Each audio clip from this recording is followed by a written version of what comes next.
Welcome to the Cannabis Equipment News Podcast. Hi, I'm David Manti, and welcome to a new episode of the Cannabis Equipment News Podcast. With me today are Jake Goodyear and Sarah McLaughlin, co-founders of Melt to Make. Thank you very much for joining me today, guys. Thanks for having us. Thanks, David. Before we get started, please make sure to like, share, and subscribe to the podcast. You can also help us out a lot by leaving the podcast a positive review on whatever platform you use. If you want to email the podcast, you can reach me at david@cannabisequipmentnews.com with email the podcast in the subject line. You can also subscribe to our daily newsletter. Make sure you get it delivered to your inbox first. Jake, I'll start with you. I always like to start with a little bit of background. So how did you come to cannabis? Well, it was like Q4 2017, and I got a call from my old boss, a guy named Tim Van Epps, saying, "Hey, I'm starting a hemp business. Do you want to come help run it?" And I was kind of like, whoa, cannabis, not so sure. So I agreed to come up and meet with him, and we started a discussion. And my thought was, I'm kind of interested, but what would I tell my kids and my in-laws and stuff? So what I agreed to do was help them to put together a plan for the business. It was just an idea at that time. And as part of doing that research, I, like a lot of people have had this happen, I had this epiphany that I was my perceptions about cannabis were, completely wrong. And, I actually at times became angry with that. But by the time I sort of got into the middle of it, I was like, fully on board. I was like, you know what? I know that some people are going to, in my social circle or whatever, are going to have things to say about it. But A, it's such a great opportunity. And B, I believe in cannabis as a medicine. So that's kind of what happened. And I think that's Yeah. 30,000 foot. Why the anger? Why were you angry about how you felt about cannabis? Just that basically that I felt like I had been lied to, if you will. Okay. By by the government, and just the thread that had been woven over decades. Right. Sarah, in the hemp business that you were talking about, that's Heritage CBD, right? Yes. Okay. Was that what brought you to cannabis as well? Yeah. Kind of to go back a little bit, I grew up as a pretty serious athlete, and I competed at a level where I was drug tested. So really cannabis was never part of my world as an athlete. It couldn't be. It wasn't even on my radar. Shortly after finishing competing, I then moved to a ski town. I kind of did the ski town thing. And I was spending my summers guiding for a bike company, Backroads, out of Berkeley, California. But I was spending my winters teaching skiing in the ski town. And eventually decided I wanted to go back to school to study nutrition. And about the same time, I actually developed an energy bar called Sun Valley Bar. I was just making bars for my friends, and everyone loved it. More and more people started buying it. So that was actually really my first experience in the food industry. And I finished graduate school. We built the business up. We sold it to Nature's Bounty. And then after finishing that, I had my second child, and I actually went back into sports nutrition. So I started off as I was a dietitian. So I went back to sports nutrition for the University of New Hampshire.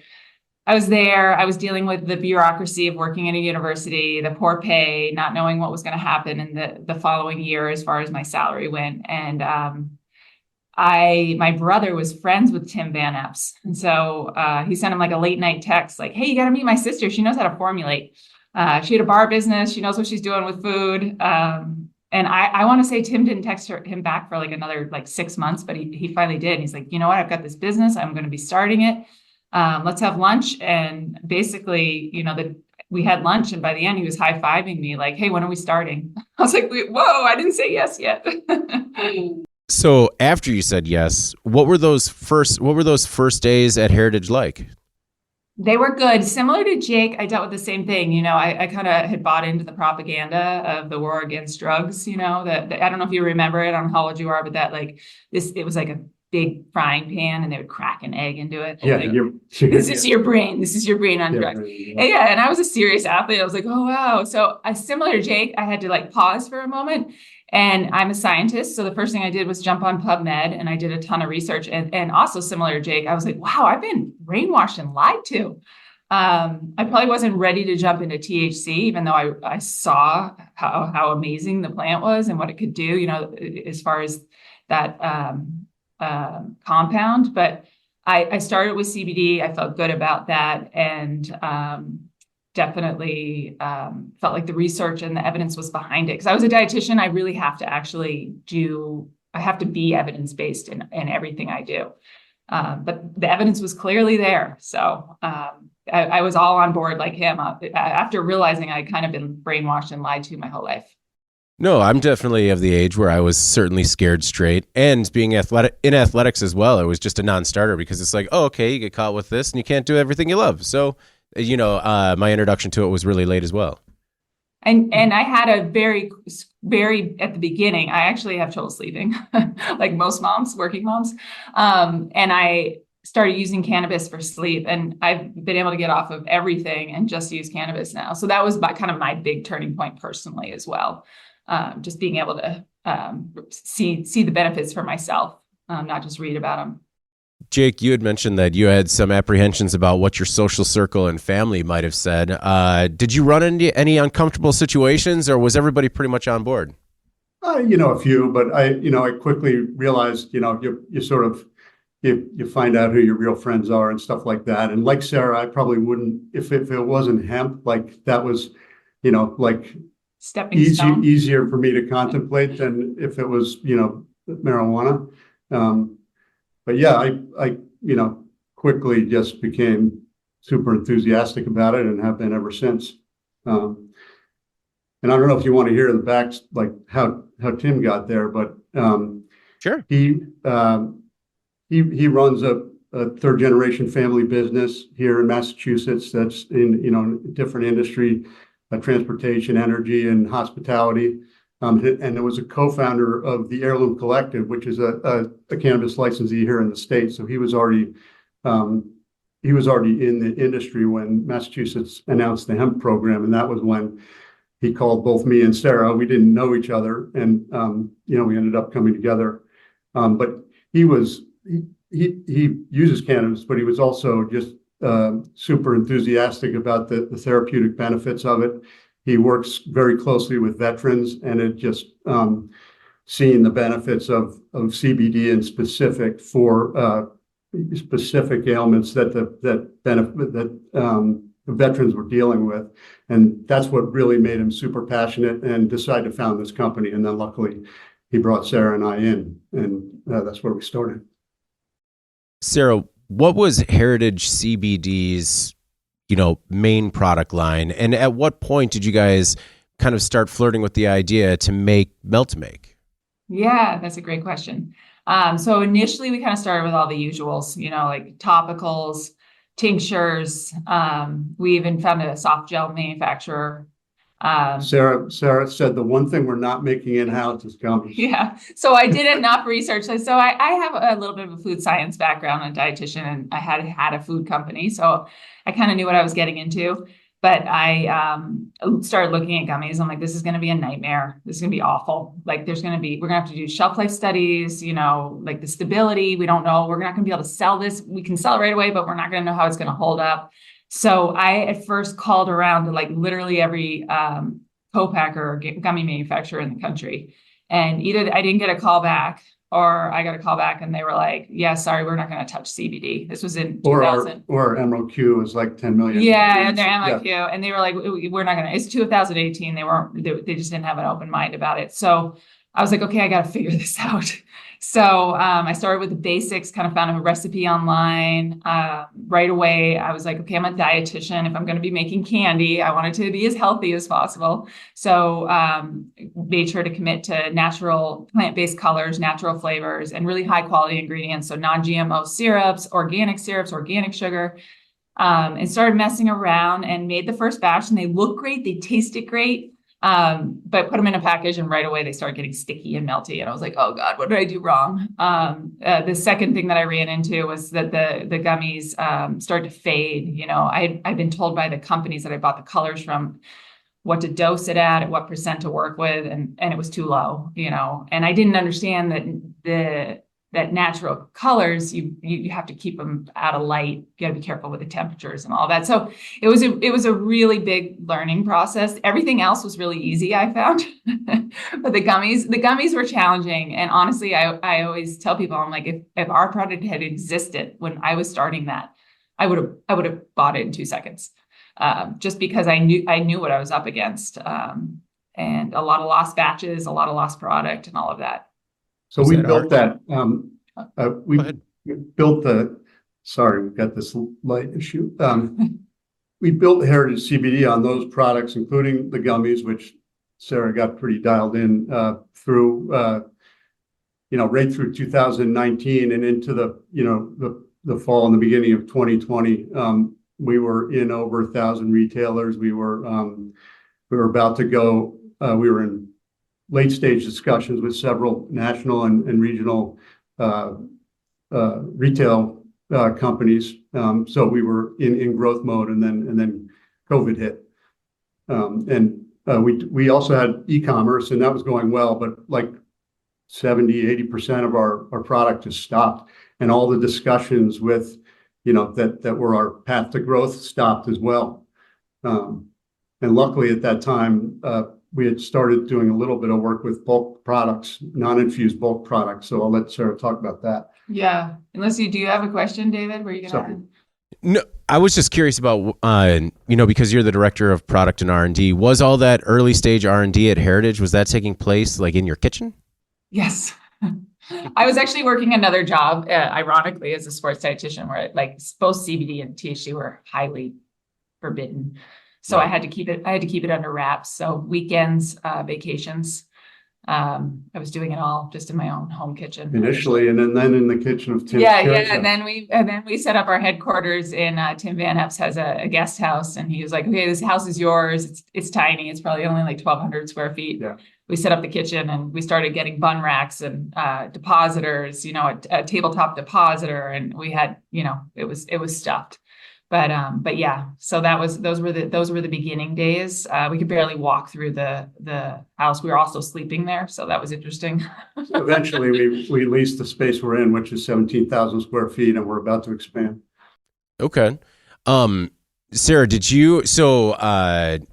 how did the gummy line? Did it take off? Yeah, the gummies they took off, and that was definitely like where we got the most praise.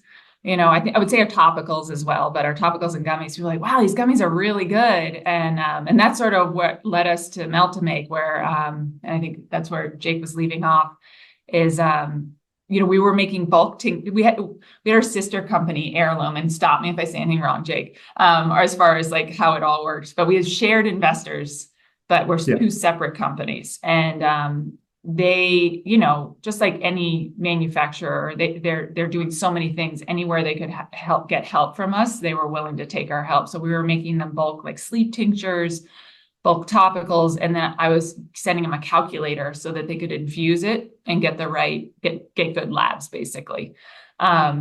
And they were making their own gummies, but they were struggling. They were struggling. So Tim came to me and he said, Sarah, can you help them with gummies? So their head chef came down. I gave him equipment lists. I instructed him. I initially gave him our recipe. I was like, Tim, you sure you want to give the recipe away? And he really struggled. Like every batch, they were just failing. So finally, Tim, it was like, still remember the moment when he walked in and he's like, Sarah, he's like, why don't you just make them some bulk gummy mix and send it up? And I was like, because that's not a thing, Tim. And like, no one does that. And then he's like, well, why not? And I kind of just took a moment. I was like, I don't know why not, because gelatin's a reversible gel and this could work. So literally within like weeks, we were making, like all I could find were these molds for soap, and they were 100-gram pucks of our gelatin mix that we sent up there. And gelatin is a reversible gel. So literally they just had to melt it down, infuse it, and then remold it. And that's how Melt-to-Make came to be. We often say that if they had that they subsequently got a great chef who was highly talented. If he had been there initially, the product would have never been invented probably, because the guy that they had wasn't, he wasn't great at it, but he could work with Melt-to-Make. So yeah.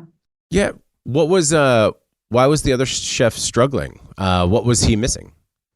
I think just with the normal stuff when making gummies. Have you ever made gummies, David? Not successfully, no. I mean, water activity is a big issue with gelatin, especially. Overcooking, denaturing the gelatin is another big issue. Time and temperature. Yeah, it really comes down to that. And then getting it into the molds quickly enough that they don't start to set. And that's kind of a good question. We weren't allowed to go in their kitchen because we weren't an employee there. So I wasn't getting to see what he was struggling with. I just knew he was really struggling. I mean, that has to be hard, like being on the product development and like the R&D side, just like, I can't truly help you if I don't know what's going on. Yeah, I don't know what's going on. And I was starting to get a little frustrated. And Tim's idea was it was like brilliant. I was like, gosh, it definitely was one of those moments of like, well, yeah. And why has no one else done this? And I started Googling to be like, does this even exist? And the only thing we could find were people melting down gummy bears, like finished or gummies, and not just the bears, but any shape and size. Like people were making like they had big molds of like Star Wars. That's all I could find. This guy was making these huge Star Wars gummies. And I was like, okay, so people are doing this, but they're not doing it with an intermediate product. They're doing it with a finished product. So we really started to work on the science of what we were providing, not just like, hey, here's our mix. We really were fine-tuning the water activity. So it was an intermediate product so that when the customer got it, melted it down, cooked it, put it into molds, and then popped it, it was at the perfect water activity to be just dried for a few hours, and then it was shelf stable. So it was around that time that we realized we likely had some protectable intellectual property. So we contacted our attorneys, and we, through a long process, came up with a patentable.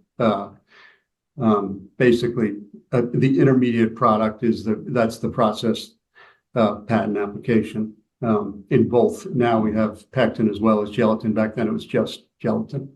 And we also had a food scientist on staff, but she was working in the lab. And we were trying to remember like the timing, but it was about that time where I was like, I need her. She's coming with me. And she is just amazing, and helped us really fine tune that product. And then subsequently helped us develop the pectin product as well. Okay. Well, and don't worry about the light. We've all taken a Zoom call in a motion sensitive room. So everyone understands what's going on. It's okay. Trying to wave my arm off to the side. It's okay. I feel like, no, when I see your arm move, I just feel like it's you with a switch. You're just like, all right, we're going to do it again. So at its core, is Melt-to-Make an ingredients company, an ingredient supplier? Yeah. And initially we were like, should we dose this with CBD and then ship it out? And we quickly realized we're like, no. The beauty of this product is we're just an ingredient. We can ship it anywhere. Well, for months, I was like, gee, this is great, but the magic will be when we can put CBD in it, and then our margin will go up and stuff. And it just never really actually made sense. The formulator of the end product, it makes more sense for them to add the actives. So yeah, we quickly realized that we had to then test it, and then they had to take it, melt it down, and then retest it after they added THC. So we were like, all right, we're just jacking up the price of this unnecessarily.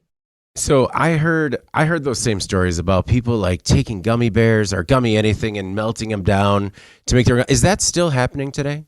It is still happening. And honestly, that's really our only competition right now. And there's definitely some downsides to doing that. What are those downsides?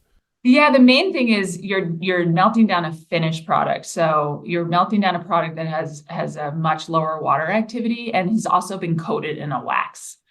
Okay. So when you melt it down, you're dealing with a really low water activity. You're dealing with a lot of wax. one of the depositing companies found us right at the beginning and was like, oh my gosh, I'm so glad you exist because these people keep breaking my machine because they're melting down gummies. And your product just flows right through it perfectly.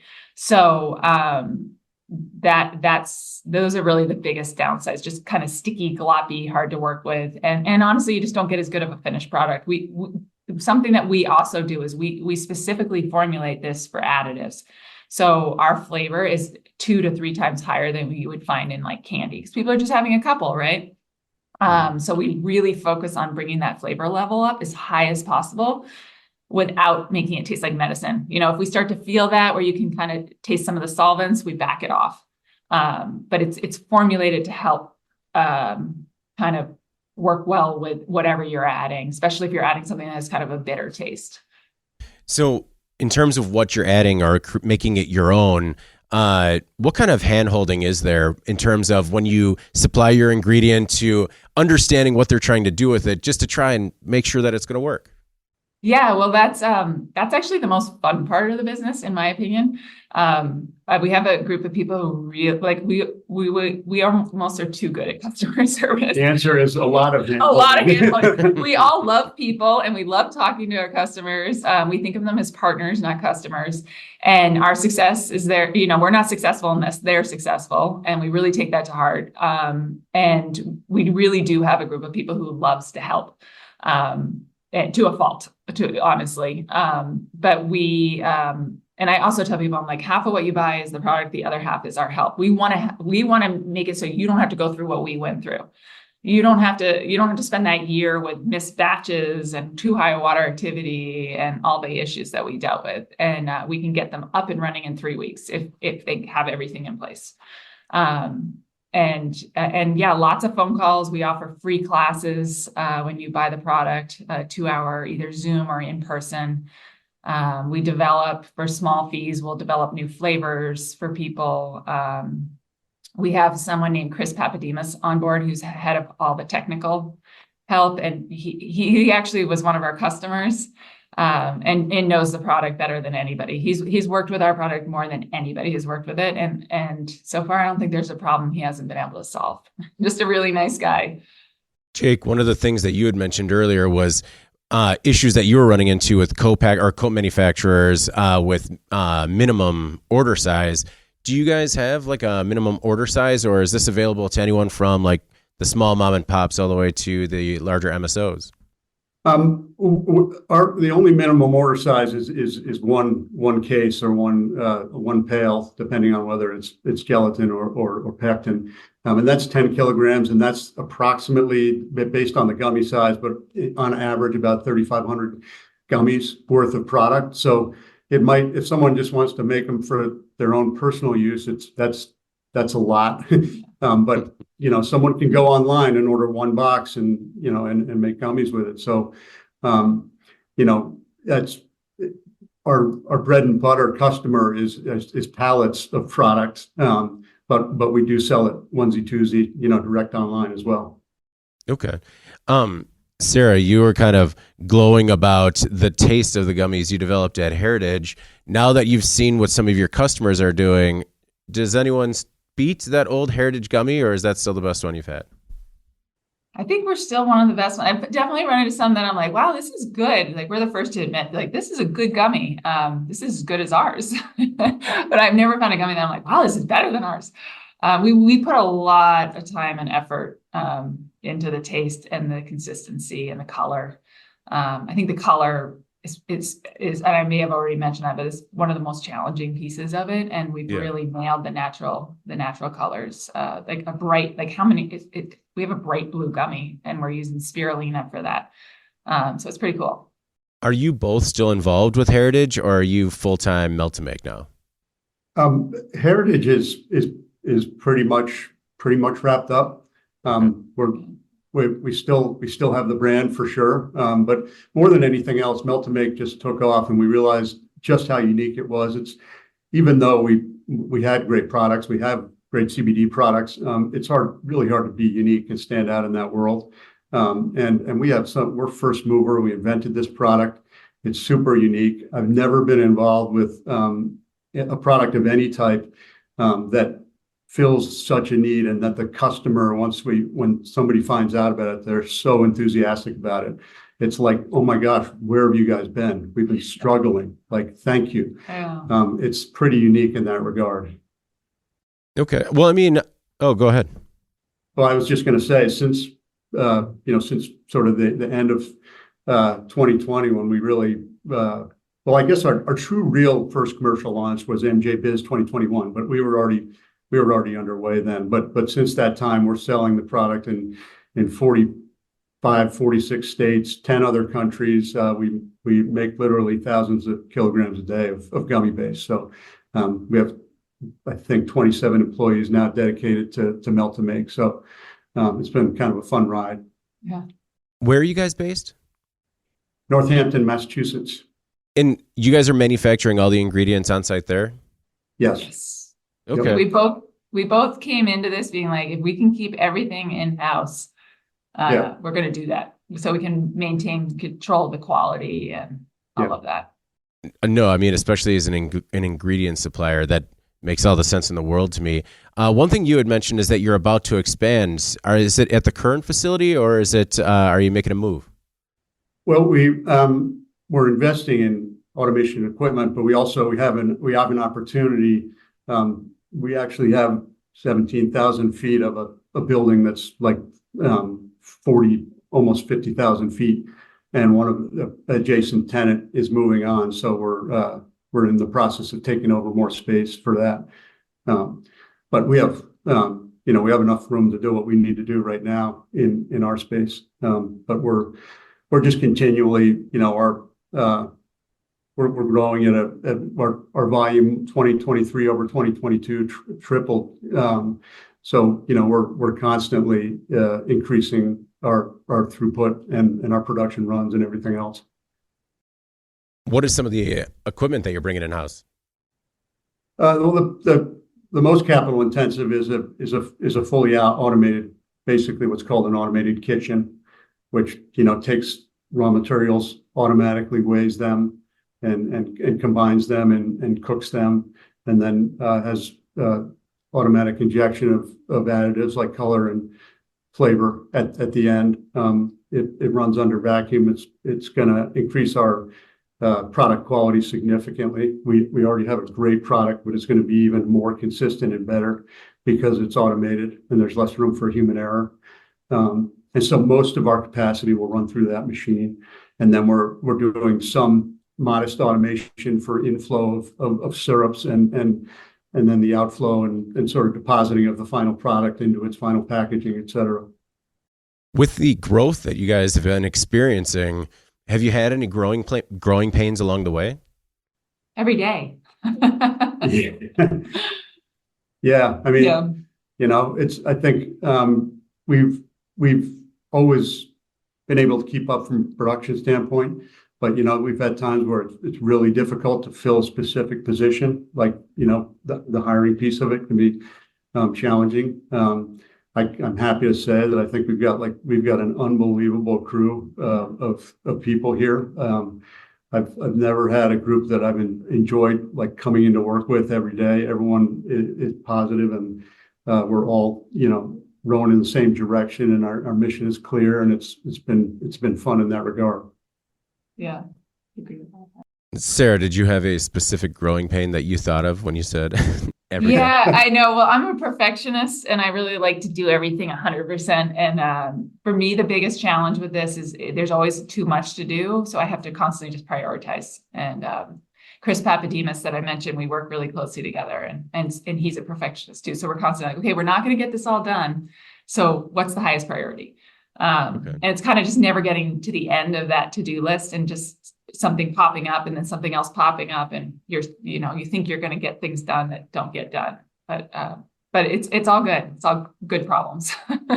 We have been challenged by just surprisingly, because we're a food company that's not plant touching, but the revenue source is most of our customers are cannabis. We do have customers outside cannabis, and so in terms of traditional banking, we bank with a traditional bank, but in terms of like borrowing money for an equipment loan, their compliance people say no. the money's coming from cannabis. Therefore, they're so closely tied to the feds in terms of FDIC and loans, guarantees, and all that stuff that they're skittish still. So that's been challenging. Well, it sounds like you have some pretty capital intensive equipment coming in. How were you able to finance that? Is that all private? Well, we're still working on that, but we've got a great group of investors, our original investors who backed the company, and then when we needed more money, came in again with to build the melt to make business once we transition to melt to make. So we've got a great backstop and a very patient investor group, but I think they're all pretty excited. So with your product, Sarah, does it make the edibles market like second to only flower in terms of time to market for operators? I guess, yeah. I mean, I guess it depends on what they're doing, right? So, Yeah. and the time to market really depends on the size of the business. We found, like, what do we call it when we leave MJ Biz? We always say the cycle. Like, it's a 3 to 6 month cycle before we start to see everybody who we talk to at MJ Biz starting to make purchases. Yeah, that's with a company that doesn't have a gummy line yet, because then they have to design packaging and figure out, the whole sort of launch.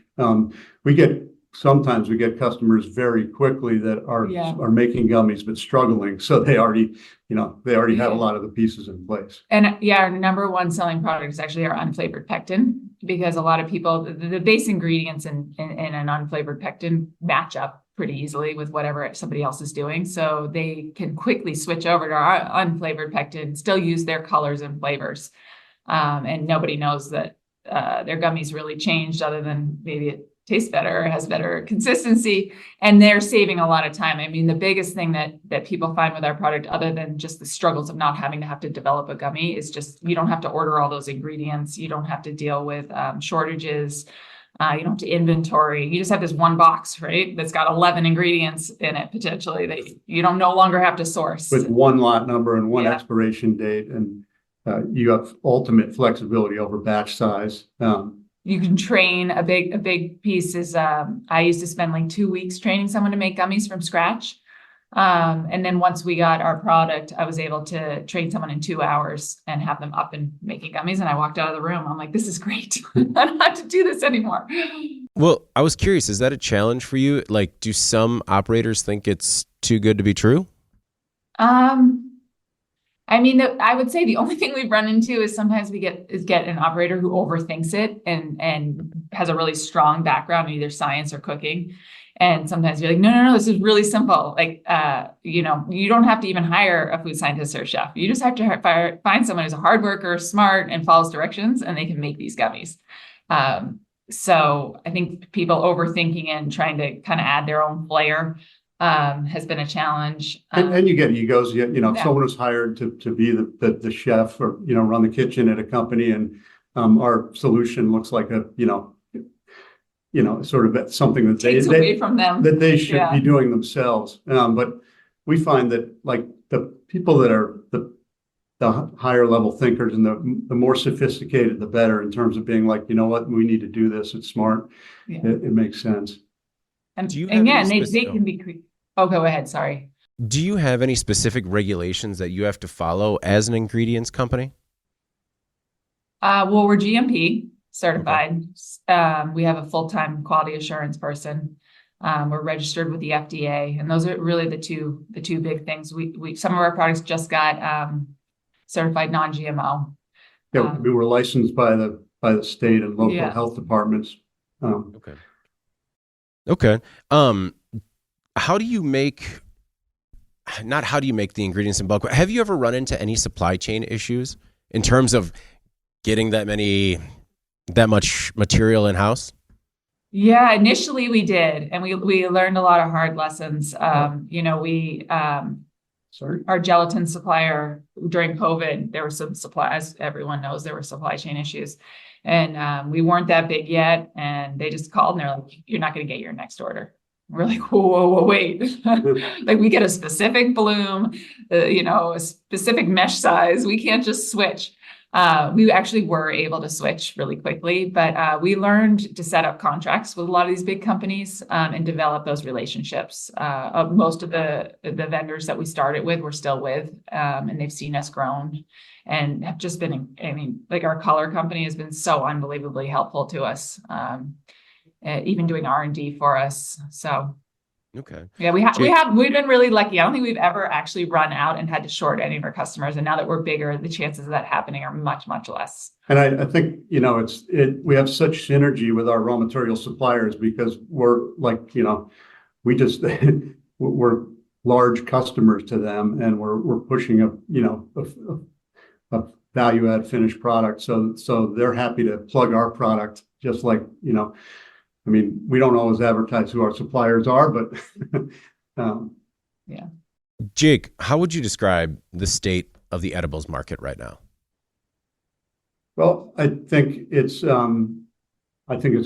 I think, it's about round numbers, 15% of the cannabis market nationwide, I think. And that's also true in Massachusetts. I think that in terms of the products that our customers make, they're just getting more and more creative with, not wanting to just have strawberry and cherry and lemon, but having, like mojito this and, fancy flavors and colors. So we're constantly working on that from our end. I think that functional edibles are definitely growing quickly. For specific conditions like, sleep gummies, if you will, but also many other conditions. I think that a big growth area in edibles is going to be sort of what I would call microdose, like low single digit milligrams of THC, that for, to sort of tap a much bigger part of the market. I'm case in point, I'm not, don't give me a 10 milligram gummy. I'll be like curled up in a ball. So, and I think that's true of a lot of people I know. And I think, that's a growth area for sure.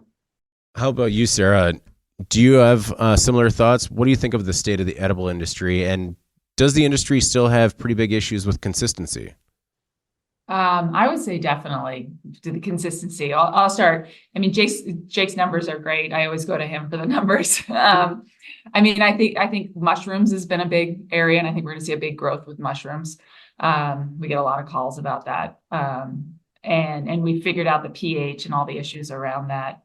But consistency, yeah, especially for these multi-state operators, that's actually been kind of a niche for us, because we can help them be consistent state to state, so if you pick up a gummy in one state, it's gonna be the same gummy that you get in another state.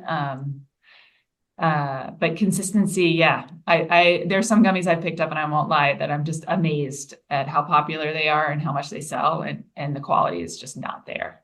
It tastes like Play-Doh. Hey, there was a window of time where I thought Play-Doh smelled pretty delicious. Yeah, I'm right there with you. We can all smell it like it was yesterday. It was salty, yeah. Right? Oh yeah. So, one thing I was curious about is, what is your most popular product line?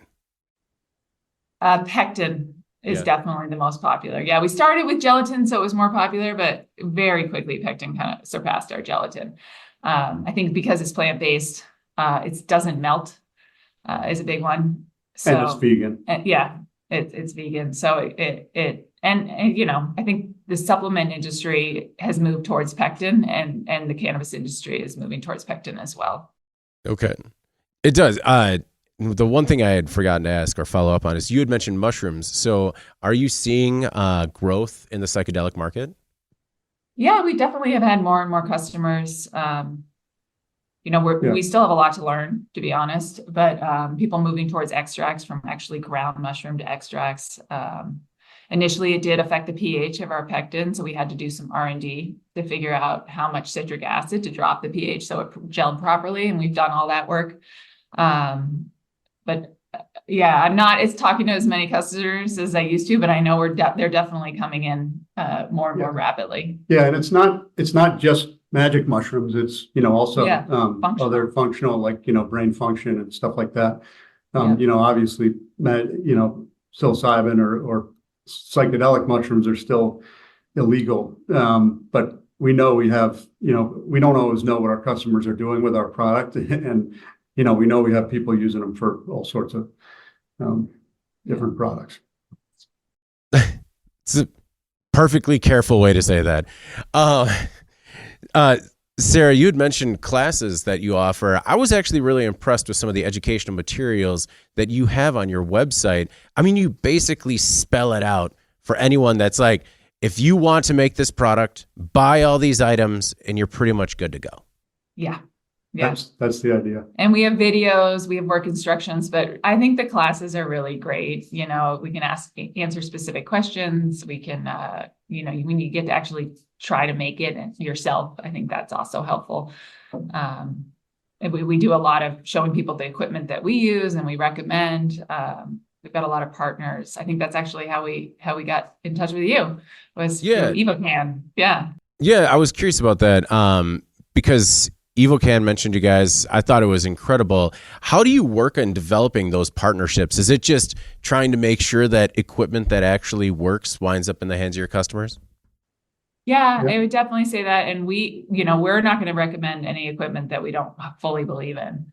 I go back to we're only successful if they're successful. So we want them to be successful. So we really vet all the equipment that we recommend. We make sure to get it like a depositor, for example, we get in-house and we use it. We use it to make our sample gummies. We have depositors from several different OEMs here.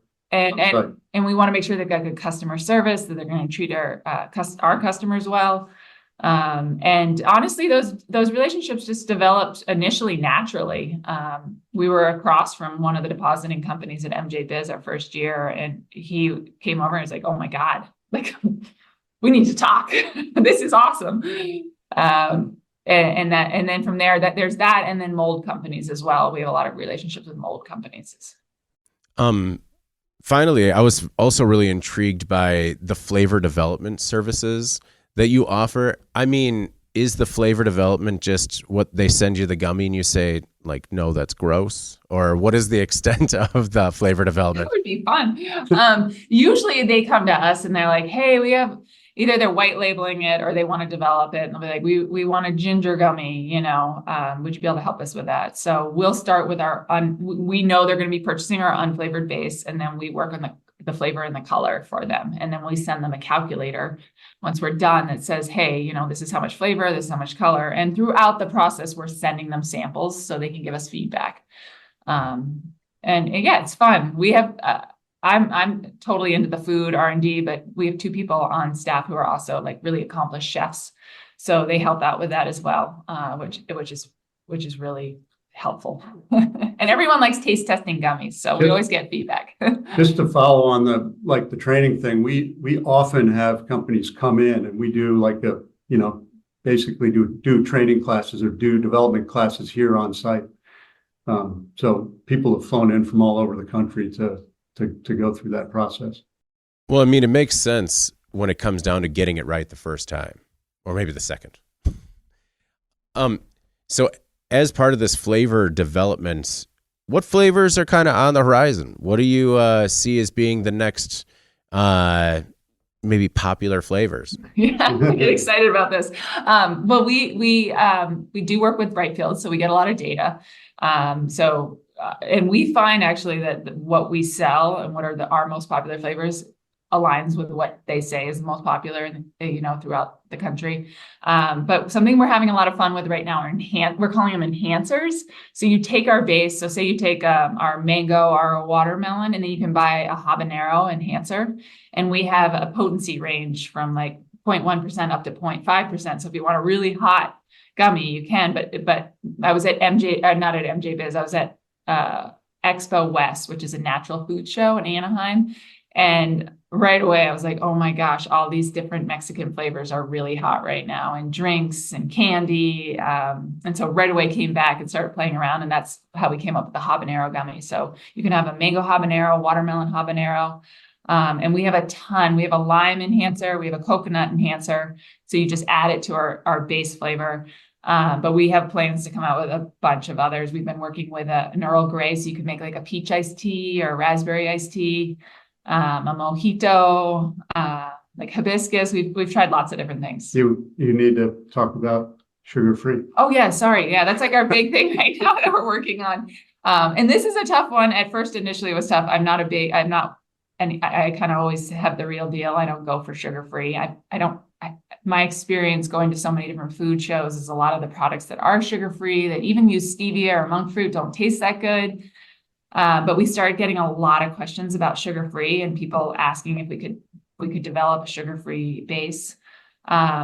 So Susie, our food scientist, who's so amazing, took that task on and developed an incredible base. And we have played with dozens of different types of stevia, found a stevia and found a potency where literally even I, who hate that bitter aftertaste, I can taste nothing. And so we are really close to launching that product, which will be a sugar-free gummy. Yeah, it's really exciting. And to actually have a sugar-free gummy that tastes good is it just blew me away. I didn't think we could do it. There's a lot of interest. Yeah. Yeah. When you say you're close, how close is close? We're about to send out, what we do usually when we have a new product is we'll pick a few customers that we've worked closely with to R&D it. So we're weeks away from sending the initial buckets out. Right now, what we're doing is we're still messing with the ratio of the ingredients, but we're also conducting shelf life testing. So we kind of, while we're doing the shelf life testing, it kind of slows us down because we can't launch a product without knowing that it's shelf stable in the pail. So we just got a 3-month shelf life test back, so we know it's got 3 months. So we'll get that out to the R&D customers, and then we're hoping this spring, May, June, to be able to put it up on our website and offer it to everybody. Okay. You had mentioned previously some issues that you had with packaging. Are there any packaging restrictions when it comes to gummies that are created using Melt-to-Make? I mean, we do tell people to be careful about light, keep it in a cool, dark place. We did have a clear opening because people like to see product, right? And it's okay, but those natural colors will fade. It's really the biggest thing. And with gelatin melts at the same temperatures like body temperature. So if you get above 100 degrees, that product's going to melt. So keeping it in a cool environment is key. And the product will just last longer if it's kept below 70 degrees Fahrenheit. It will just, the sensory side of it. The gummies, we always tell our customers, they're like, what's the shelf life? I'm like, well, it really depends on what you put in it. As that, if we just made a plain gummy and we dry it to the proper water activity, it's really stable. It's not a matter of it being food safe or stable. It just starts to the color starts to fade, the flavor starts to fade. We're talking like a year to 18 months. So it's really up to our customer to decide at what point they're like, oh, this gummy is no longer. But most people do like a 12-month shelf life if they store it and do everything correctly. Well, I really appreciate you both taking the time. And it's been really enlightening. I do think it's a very powerful product that people can use today. Before we get out of here, though, Jake, I'll start with you. Is there anything that we left out or anything in particular that you want to make sure the Cannabis Equipment News audience knows about Melt-to-Make? I just think that it's about the product that we make, but also, like we said, our like the support, and then offering our product at a price that it makes sense for our customer, and that's what drives our success. And I'm super glad that I decided to get into the cannabis industry and jump on board with this opportunity. What kind of ROI can people look at? Well, it's hard to say that because every state is different, every market's different, every product is different. But if our product in an individual gummy might cost, a few cents, certainly well under 10 cents. And that gummy, at least in Massachusetts, is selling for an average of about 75 cents or something like that. So that's just, one bit of data. Did your friends and family stop razzing you about working in cannabis yet? Well, I always thought, when I started in hemp, that at least I'm on the hemp side, and everyone's like, hey, how's the weed business? Nobody makes a distinction. So I think it's maybe we've been a small part of normalizing it for our friends and family, because I think now when I started almost, I had a few friends who are enthusiasts, but most of my friends didn't use cannabis regularly. Now almost all of them will eat an edible on the weekends or something like that. So, very good. Very good. Yeah, an influencer. That's a feel-good story right there, like a literal feel-good story. Sarah, how about yourself? Anything else that you want to make sure CEN audience knows?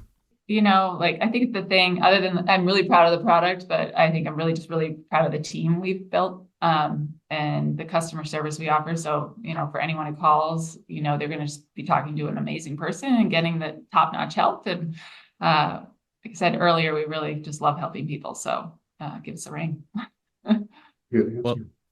Well, thank you guys very much for joining the podcast. I really do appreciate it. Yeah, Thanks. Thank you for having us. All right, before we get out of here, please make sure to like, share, and subscribe to the podcast. You could also help us out a lot by leaving the podcast a positive review on whatever platform you use. If you want to email the podcast, you can reach me at david@cannabisequipmentnews.com with email the podcast in the subject line. You could also subscribe to our daily newsletter. Make sure you get it delivered to your inbox first. All right, for Jake Goodyear, President, and Sarah McLaughlin, Director of Products and R&D, I'm David Manti. This is the Cannabis Equipment News Podcast. We'll see you next week.